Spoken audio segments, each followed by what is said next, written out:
ከታሪኬ ተማሩ። የምኖረው በአረብ ሀገር ነው። ከወጣሁ 12 ዓመት ሆኖኛል። ከባሌ ጋር የተዋወቅነው በዚህ መንገድ ነው። እኔ መስተንግዶ ስሰራ፣ እሱ ደግሞ ድራፍት ቅጅነት ሲሰራ፣ በዛ መሀል ተዋወቅን። እየተግባባንም ሄድን። ከዕለታት አንድ ቀን ቁጭ ብለን እኔና እሱ ስናወራ አንድ ሀሳብ ወደ አይምሮ መጣ። እንደዚህም አለኝ፣ እስከ መቼ ድረስ መስተንግዶ ትሰሪያለሽ? እኔስ እስከ መቼ ድራፍት ቀጅ እሆናለሁ ብሎ አለኝ። እና ውዴ ምን ይሻላል አልኩት። ለምን ወደ አረብ ሀገር አትሄጅም አለኝ። በዛ ሰዓት በጣም ትንሽ ልጅ ነበርኩ። ያ ማለት ገና 18 ዓመቴ ነበረ። ፓስፖርት እንኳን ለማውጣት እድሜ እኮ አልደረሰም አልኩት። ችግር የለውም መታወቂያ እናወጣና ፓስፖርት ታወጫለሽ አለኝ። መንገድ ካለ ደስ ይለኛል አልኩት። ያንንም ያልኩት ስለምወደው ነበረ። እንዳሰብነው ፓስፖርቱም ወጣ። ፓስፖርቱ ከወጣ በኋላ ግን ፕሮሰሱንም መጀመር ተቻለ። ነገር ግን ፕሮሰሱ ዘገየ። በዛ መሃል እኔ ወለድኩኝ። በወለድኩ ሰዓት በጣም በሚገርም ሁኔታ ይንከባከበኝ ነበረ። ከዛ ልጃችንም እያደገች 6 ወር ሆናት። አሁንም እንዲሁ ስጠብቅ ፕሮሰሱን አልመጣም። ድጋሚ ሁለተኛ ልጅ አረገዝኩኝ። ከዛ አሁንም ወለድኩኝ። 2 ልጆች ሆኑ። ከዚህ በኋላ እነዚህ ልጆች በአግባቡ ማሳደግ ስላለብን እኔ ወደ አረብ ሀገር አልሄድም አልኩት። እንደውም አሁን ነው መሄድ ያለብሽ፣ ምክንያቱም በህይወታችን 2 ሰዎች ተጨምረዋል። እነሱን ለማሳደግና ቦታ ለማስያዝ ዋጋ መክፈል አለብን አለ። ካልሆነ ደግሞ በቃ ተይው፣ እኔ ለምን በባህር አድርጌ ወደ ሳዑዲ አረቢያ አልሄድም አለኝ። እኔ ደግሞ በጣም ስለምወደው አረ አንተማ አትሄድም፣ በቃ በሌላ ሰው እንሞክራለን፣ እኔው ራሴ እሄዳለሁ አልኩት። በሌላ ሰው ሞከርን። ስንሞክር አሁንም ቆየ። 3 ወር ሞላው። አሁንም ድጋሚ በሌላ ሰው ሞከርኩ። ስሞክር መጣ። የመጣውም ደግሞ ሳዑዲ አረቢያ ነበረ። ከምላችሁ በላይ አሳሳን የጻፈችው ከምላችሁ በላይ በጣም ከባድ ነበረ። ከማወራችሁ በላይ ከባድ ነበረ። ሙቀቱ፣ የሰዎቹ ባህሪ፣ የልጆች ናፍቆት፣ የሀገር ናፍቆት፣ የቤተሰብ ናፍቆት፣ ብቻ ሁሉም ነገር ከባድ ነበር። ምን እንደማደርግ ግራ ገብቶኝ ነበር። ይሄ ሁሉ ቀናቶች ሀገሬ ተቀምጬ አንድ ቀን እንኳን ብቸኝነት ያልተሰማኝ ልጅ ልክ እዛ ሀገር ገብቼ ገና 1 ወር ሳይሞላኝ ብቸኝነት ይሰማኝ ጀመር። አዝን ጀመር፣ አለቅስ ጀመር። የልጆችን ፎቶ እያየሁ ህብሰለሰል ጀመር። ከዛ ከወር ወር የምሰራውን ገንዘብ ለባለቤቴ እልክልን ነበር። እሱም ድራፍት ቀጅነቱ ሙሉ በሙሉ እርግፍ አድርጎ ተወ። ለምን እንደተወ አላቅም። ለልጆቻችን ሰራተኛ ቀጥረን ነበረ። ልጆቻችን እያደጉ ማዋያ አደነጋግራን የጻፈችው ማዋያ አስገብተናቸዋል። አንተም ጠንክረ ስራ፣ እኔም ጠንክሬ ልስራ፣ ይሄ ሁሉ ቀን ያልፍና አብረን እንሆናለን እያልኩት ጊዜያቶች እየገፉ 2 ዓመቴ ሞላ። 2 ዓመት ሙሉ ስሰራ እህቶች እመኑኝ 1 ብር ለእኔ አላስቀመጥኩም። ሙሉ በሙሉ ብሬን ለባለቤቴ በአካውንቱ ነበር ማስገባው። ደሞዜን እንዳጠቃላይ ልጆችን በቪዲዮ ኮል ሳወራቸው ምን ያህል ሰላም እንዳለኝ አታውቁም። በጣም ደስተኛ ሆንኩኝ። በቃ እያደጉ ከፍ እያሉ እንደሆነ ሲገባኝ ጠንክሬ መስራት አለብኝ ብዬ ደግሜ ወሰንኩኝ። ከዛ 2 ዓመት ደገምኩኝ። 2 እና 2 4 ሆነ።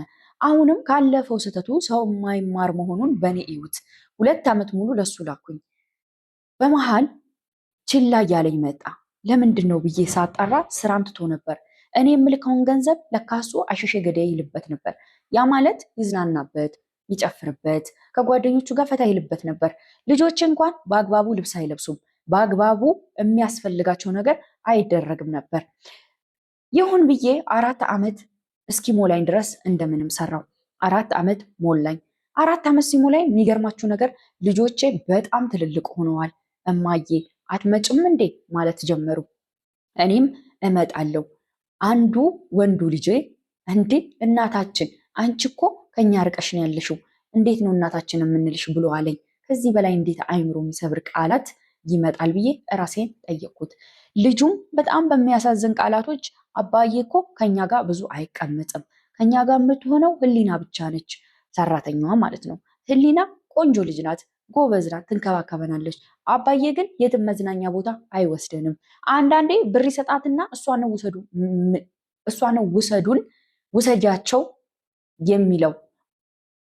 ውሰጃቸው የሚለው እና በዚህ መሃል እኔ በጣም ልጆች ከእናቶቻ ከአባቶቻቸው ጋር ሳይ በጣም ትናፍቅኛለሽ። ማናት እናቴ እያልኩ ጠይቃታለሁ።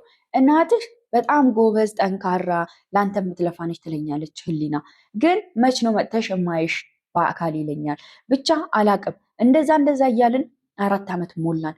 እኔ በጣም ሆድ እየባሰኝ ማውራት ጀመርኩኝ ለሱ። ለምንድነው ልጆቹን ማትንከባከበው? ለምን የሆነ ቦታ አትወስዳቸውም? ለምን አታዝናናቸውም? ለምን ብቸኝነት ይሰማቸዋል ብዬ ሳወራው እጭ ደግሞ አትጨቃጨቅኝ የሚል ቃላት ይወረውርብኛል። ብቻ ምን እንደሚለኝ እኔ አላቅም። እና አሁን ላይ ከምልሽ በላይ እቅት ድክም ብሎኛል። 4 ዓመት ድፍን ሞልቶኛል። ብታምኝም ባታምኝም አካውንቴ ላይ ቢያንስ 50 ሺህ ብር ልትሆን ትችላለች ያለችው። እሱም እንዴት ሆነ ካልሽኝ ለተለያየ በዓል የሚሰጡኝን ብር አስቀምጬ ሲጠራቀም ወደ አካውንት ልኬው ነው እንጂ የወር ደሞዜን ሙሉ ለሱ ነበር የምልከው። እሱ አሁን ላይ ምን አይነት ህይወት ውስጥ እንዳለ ከቶ አላቅም። ያለውን ነገር ግን አጣርቼ በቀጣይ እጽፍልሻለሁ። እኔ ግን 4 ዓመት ሞልቶኝ ድክም እቅት ብሎኛል። ወደ ሀገሬ ጨክኜ ልግባ ወይስ ምን ላድርግ? ልጆችም የሚያወሩት ቃላቶች ከአይምሮዬ በላይ ሆኗል። ምን እንደማደርግ ሁሉ ግራ ገብቶኛል። አገር ገብቼስ ምን እሰራለሁ እላለሁ። እባካችሁ የሆነ ሀሳብ ስጡኝ። እንደኔ አይነት መንገድ ውስጥ ያላችሁ ካላችሁም አካፍሉኝ። ምናልባት ጽሁፌ ዝብርቅርቅ ያለ ሊሆን ይችላል፣ ግን ቀስ እያልሽ ታነቢዋለሽ ብዬ ነው። ሀሳብ አስተያየታችሁን በኮመንት እጠብቃለሁ። እሱ ደግሞ ምን አይነት ህይወት ላይ እንዳለ አጣርቼ እነግርሻለሁኝ፣ እናም ታካፊያቸዋለሽ ትላለች የዛሬ ባለ ታሪካችን። በህይወት ጎዳና ውስጥ አንቺና እኔ ስንኖር ብዙ ፈተናዎች ይገጥሙናል። ለእነዛ ፈተናዎች በሙሉ ግን ኃላፊነት የምንወስደው የመጀመሪያዎቹ ሰው እኛ ነን። ከፈጣሪ በታች ለእኔ ያለሁት እኔ ነኝ። ማንም ሰው እዚህ ምድር ላይ እስካለሽ ድረስ ሁሌም በአይምሯችሁ ልታስቡት የሚገባው ነገር እና እራሳችሁን በጣም በተደጋጋሚ ልጠይቁት የሚገባው ነገር ከሌለሽ እንደሌለሽ፣ ከታመምሽ ማንም ችክ እንደማያደርግሽ፣ የገዛ ልጆችሽ እንኳን በዚህ ልክ እናታችን መች ነው በአካል የምናይሽ እያሉ እስከሚያወሩ ድረስ ደርሰዋል። ስለዚህ ለህይወትሽ ኃላፊነት የምትወስጂው አንቺ ነሽ። ነገ እነዚህ ልጆች የሆነ ነገር ቢሆኑ አንቺ ነሽ የምትጎጂው። አንቺ ነገ የሆነ ነገር ብትሆኚ ልጆችሽ ናቸው የሚጎዱት። ስለዚህ በቻልሽው አቅም ያለሽን ነገር ይዘሽ ቢያንስ አገር እንኳን አልቀመጥም፣ አገር ተቀምጬ የምሰራበት ገንዘብ የለኝም ካልሽ ሄደሽ እንደኔ ነው። እናንተ ደግሞ ምን ትሏታላችሁ? ሄደሽ ልጆችሽን አይተሽ ያለውን ነገር አስረድሰሻቸው ለምን አረብ ሀገር እንደሄድሽ፣ ለምን ይሄ ሁሉ ዓመት ከነሱ እንደራቅሽ፣ ለምን ትተሻቸው ሰው ሀገር እንደነበርሽ አስረድተሻቸው ከዛ ወይ ለ2 ዓመት ወይም ደግሞ ለ1 ዓመት፣ በእርግጥ ለ1 ዓመት ኮንትራት የለም፣ ለ2 ዓመት ወይም 1 ዓመት ትሰሪና የሆነ ምክንያት ፈጥረሽ ሀገርሽ ገብተሽ እመጣለሁ ብለሽ ሴትዮዋ መቅረት ነው። ምክንያቱም ከአንቺ ህይወት ከአንቺ ኑሮ አይበልጥም የነሱ ኑሮ፣ የአረቦቹ ኑሮ ማለት ነው። እመጣለሁ ብለሽ ሄደሽ ብትቀሪ ኖርማል ነው። ምክንያቱም እዚህ ጋር ለልጆችሽ ዋጋ መክፈል ስላለብሽ ማለት ነው። የዛሬ ልጆች የሚያወሩት አማርኛ የሚናገሩት ነገር ከአይምሮ በላይና ከምታስቢው በላይ ነው። ስለዚህ እኔ እንደኔ ብትመጪ ልጆችሽን ብታይ ለምን እንደሄድሽ ለምን እንደራቅሻቸው ብታስረጃቸው ተነጋግረሽ ከነሱ ጋር ከዛ በኋላ ደግሞ ቢያንስ ሄደሽ ሰርተሽ ተመልሰሽ ሀገርሽ ብትረጊ መልካም ነው። ለምን እንዳልሽ ይሄ ምድር ሞልቶ አይሞላም። እኔ በጣም ብዙ ልጆች አውቃለሁ 10 ዓመት ሰርተው 1 ብር የላቸውም። 12 ዓመት ሰርተው 1 ጤና፣ 1 ገንዘብ፣ 1 ጤነኛ አካል የላቸውም። ብዙ ነገራቸው ታሟል፣ ብዙ ነገራቸው ደክሟል፣ ብዙ ነገራቸው ፌል አድርጓል። ዋጋ የከፈሉላቸው ቤተሰቦች፣ ዋጋ የከፈሉላቸው እህት ወንድሞች ዞር ብለው እያዩቸው አይደለም። ስለዚህ መወሰን ካለብሽ ዛሬ አሁን መወሰን ነው። ነገ ተነገ ወዲያ የሚባል ህይወት የለም። ከትናንትና ታሪክሽ መማር ነው። ዛሬን ደግሞ መኖር ነው። ነገ ደግሞ እንደ ፈጣሪ ፍቃድ በተስፋ መቀጠል ነው እንጂ ቆይ እስኪ ቆይ እስኪ ቆይ እስኪ የሚባል አማርኛ የለም። እዚህ ምድር አንዴ ነው የምትኖሪው። ስለዚህ ይሄን እልሻለሁ። እናንተስ ምን ትሏታላችሁ? እናንተስ በሷ ቦታ ብትሆኑ ምን ታደርጋላችሁ? እንዲህ አይነት ነገር ገጥሟችኋል? ከዚህ በፊት ሰምታችኋል? የሰማችሁት የገጠማችሁ ነገር ካለ እናንተስ ምን ያህል ጊዜ ሆናችሁ? እንዴት ነው የወጣችሁበትስ? እየተሳካላችሁ ነው? አላማችሁ ላይ ናችሁ? ትኩረት ያደረጋችሁት ነገር ላይ ናችሁ ወይስ ምን ላይ ናችሁ? ሀሳብ አስተያየታችሁን በኮመንት እጠብቃለሁ። አዲስ ከሆናችሁ ሰብስክራይብ፣ ላይክ በማድረግ ቤተሰቡ ነው። መልካም ጊዜ